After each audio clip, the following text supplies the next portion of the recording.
প্রিয় দর্শক, এটি হচ্ছে ওমানের মাজরা। এই মাজরার ভিতরে ঘাস হয়, খেজুরের বাগান, তারপরে ফলের বাগান। এই যে আমরা দেখতেছি অনেকগুলি খেজুর গাছ, এই যে সামনে আমাদের এই যে খেজুর, এই খেজুরগুলা এত সুন্দর করে খেজুর ধরছে। হ্যাঁ, আলহামদুলিল্লাহ, অনেক সুন্দর ফল, বাম্পার ফলন দিছে।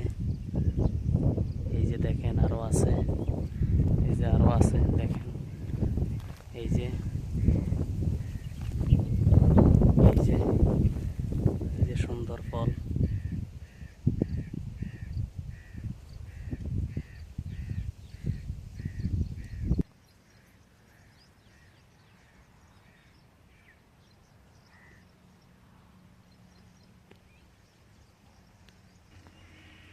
বাংলাদেশের মানুষেরা এই মাজরাতে কাজ করেন, অক্লান্ত পরিশ্রম করেন। মাজরায় যারা কাজ করে অনেক পরিশ্রম করতে হয়। এই যে দেখেন মাজরার এই বিশাল বড় মাজরা, এই মাজরায় বাংলাদেশিরা কাজ করেন।